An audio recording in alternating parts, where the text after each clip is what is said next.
Hello folks, today's Baker Bit is going to be about how I tie my spider rigs. A lot of people have contacted me or commented and said, will you tell us how you do your spider rig? So I'm going to try to explain that today.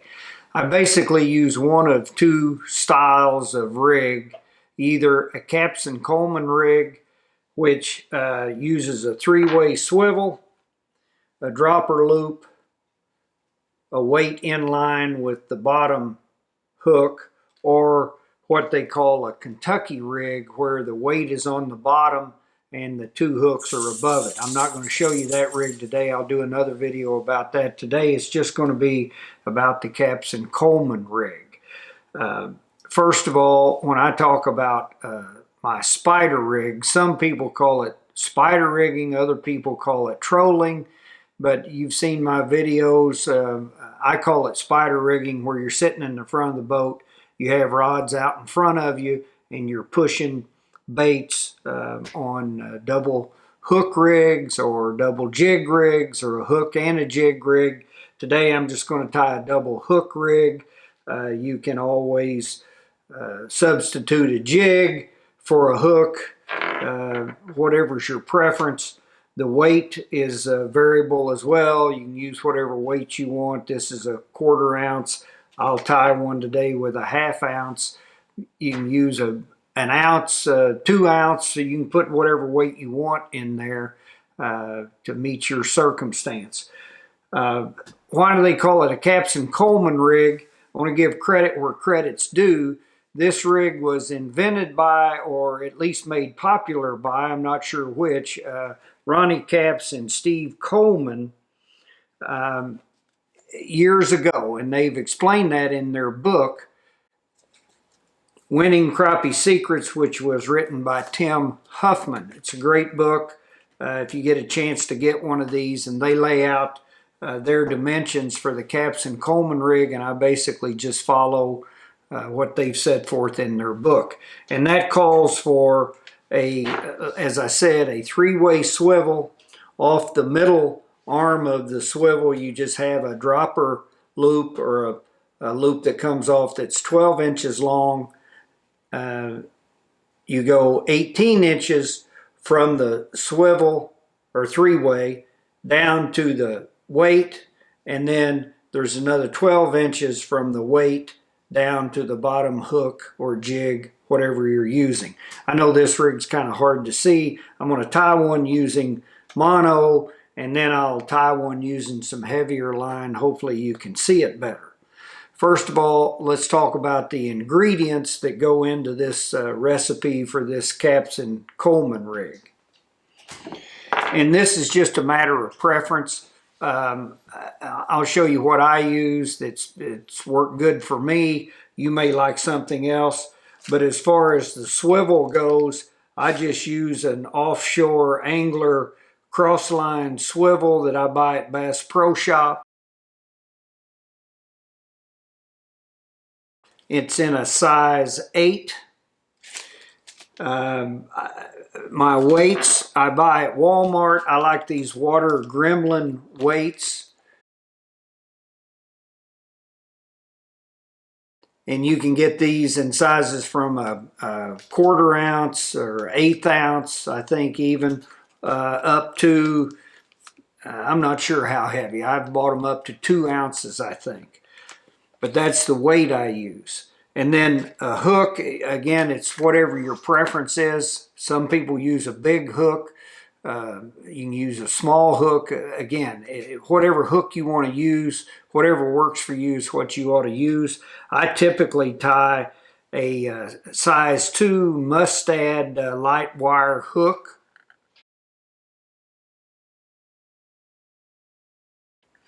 That just works good for me. It's Capps and Coleman use an Eagle Claw light wire number 2 hook. Basically the same. This Mustad hook's basically the same as that Eagle Claw. It's a light wire, so if you get it hung up, you can pull it out and the hook will bend. But I've caught some big fish on this hook, and I've never had a fish bend the hook out, including some big catfish and other fish. I like the mustads because the coating on these mustads doesn't seem to rust. I've had some issues before with the Eagle Claw. If you keep them for a long time, they get wet. I've had them sort of turn or tarnish or rust. The mustad hooks don't do that. So that's the ingredient. You need a swivel, hooks or jigs, and your weight and your line. I use mono. I like mono, 8-pound clear mono. Typically I use this Mr. Crappie Clear. It seems to work very well. It's got some stretch to it. Mono floats, I like that because I think that lets the hooks and the rig be a little more buoyant. So I use mono. But that's the ingredient. Let's look at my setup. Okay, so here's basically my setup. I have my vise on the left side over here that I use. You don't have to have a vise, but I think it makes it a little easier. And then I've put these marks on my desk. I go 12 inches from the tip of the vise to this first mark, and that's for my dropper loop. And then it's 18 inches from the tip of the vise to this second mark, and that's where I'll put my weight on the other dropper line. And then actually it's 12 inches from where my weight is to this next mark where my bottom hook will go. And then I just have a little device sitting here to hold my line. Makes it a little easier. I get my ingredients spread out here. I've got my swivels, my hooks, and my weights, and that's all there is to it. So let's get started. Okay. So the first thing I do is I pull a little line out. I take my three-way. And this three-way, of course, it's in the shape of a T. And I take the leg that goes off to the side, and all of my knots are Palomar knots. I just find that to be easier. I think that's a good strong knot. I've never broken a knot. So I just take my line and I fold it over, pinch the end, and I go in that side leg first. Okay, I'll pull the line through, and you just do an overhand knot. So you've got a knot there, and then you just put your swivel through that loop, pull it tight. Helps if you wet it a little bit. Pull that tight, and then you just take your tag in, cut it off. Okay, so I'm still tied to my line spool.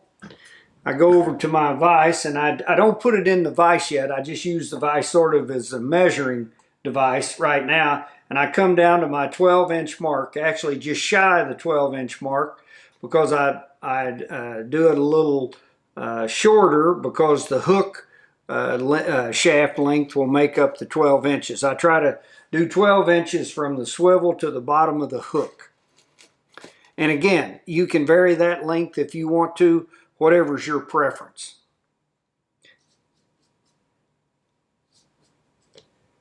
And again, you're going to do a Palomar knot. So where you came down to that 12 inches, I bend that line over, pinch it,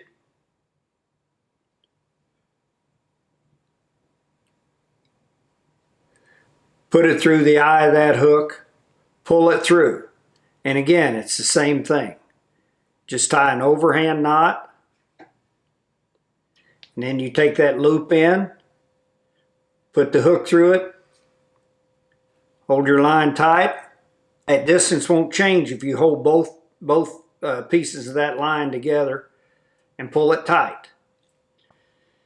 And so there you have it. You got a 12-inch dropper leg coming off the side of that three-way. Cut your tag in. Okay, so now we're going to tie the second leg to this rig. So again, it's a Palomar knot, so just take you some line, bend it over, pinch it together, go to either end of this three-way that's open, doesn't matter. Run that line through there, do an overhand knot, And then I take the whole rig. I take my swivel and I pull that whole leg through that opening, and then again wet it, pull both ends of the line, and you got your Palomar knot. Cut off your tag end, and there you have it. So you've got one loop or one dropper. You're tied on the other end of the three-way. Now I take the other open end of the three-way and I put it in my vise, clamp it down, and then I just pull off a length of line. An arm's length for me seems to work just fine. My arms aren't very long. Cut it off.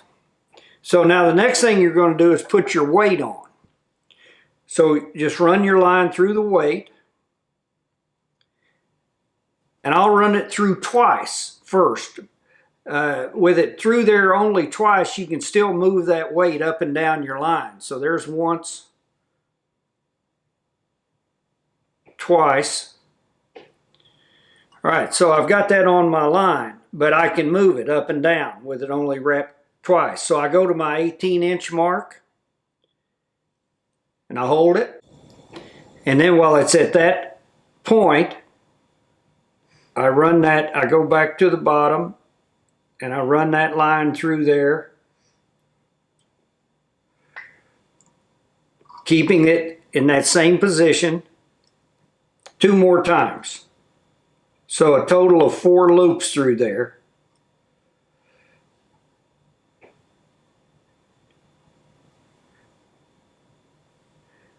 And with 4 loops, that weight will not move up and down that line. So I've got 18 inches from the swivel to the weight. So then I just come down here to my next mark, and that's where my hook's going to be at 12 inches from the weight. And again, I stop just short of the 12-inch mark to allow for the length of the hook or jig, whatever you're using. Take your jig. It's going to be another Palomar knot. Run that line through the eye of the hook, again holding tight with your right hand. Another overhand knot. Run the hook through the loop. Wet it. Pull it tight. Clip off the tag end. Take it out of the vise. And there you have it. It's your Capps and Coleman rig. I know you can't hardly see that. I'm going to show you with some heavier line. But that's the Capps and Coleman spider rig that I tie. I'll take my tackle buddy or another holder, which I'll show you in another video, a cheap way to store these. Wrap it. Start with the hook furthest away from the three-way. Wrap that around, lay your three-way in there, just keep wrapping.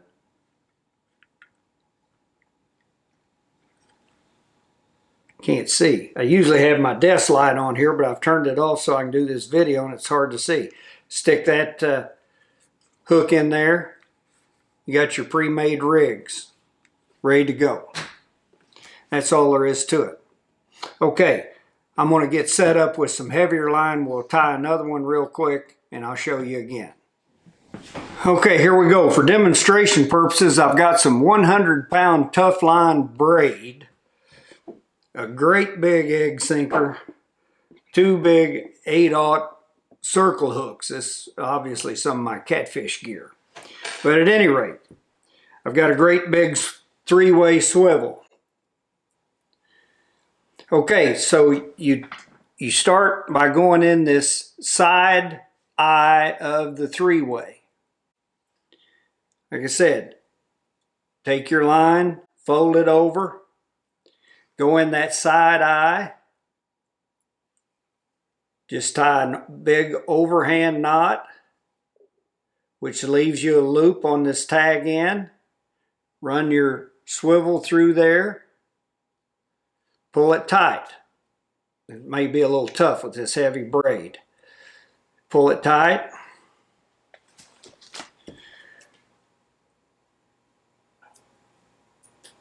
clip off your tag end. So I'm setting it up here and I use my guide to measure my 12 inches. And I come up here and do the same thing. I fold that line over. I take my hook. I run that through the eye of that hook. I do an overhand knot. I take the hook, go through the tag end of the loop there, pull that tight. And again, if you hold these tight and pull them at the same time, you'll maintain that distance you started with. So I've got my 12-inch dropper.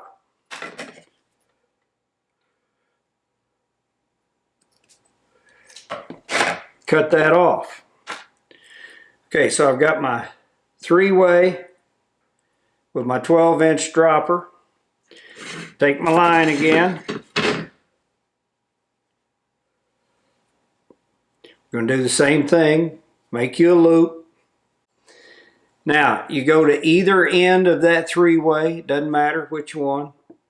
Run that through there.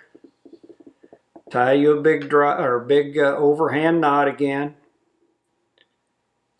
And this time, like I say, I run my whole rig through the loop this time. Start with my swivel, come up through there, bring my hook through there.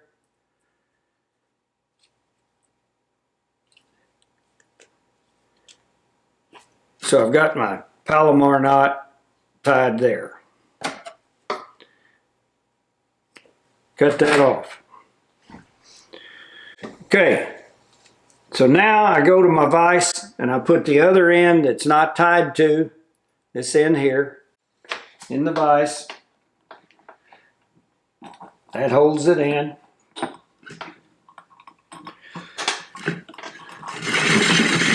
Give me a length of line I know will be enough.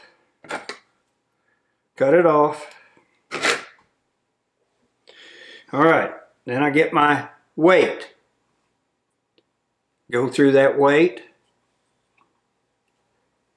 twice. There's once. Go through there again. That's twice. That weight will still move. Not as well on this braid as it does on that mono, but you can move it down to your 18-inch mark.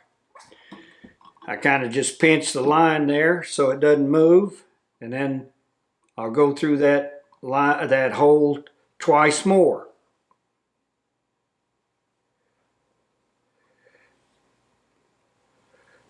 And that secures that weight. Now that weight won't move. So then again, I go from that mark down to my 1 foot mark. I don't know if I'm blocking that or not. I'll take that and go down to just shy of that 1 foot mark from that weight. Same thing, double that line over.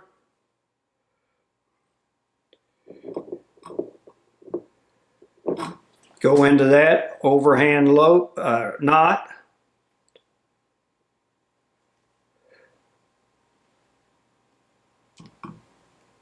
Hook through the loop.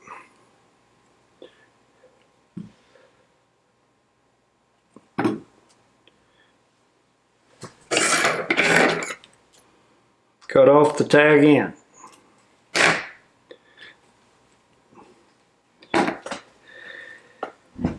And there you have it, the Capps and Coleman rig. A 1 foot dropper with a hook or jig, 18 inches down to your weight, 12 inches below your weight, your hook or your jig. That's it.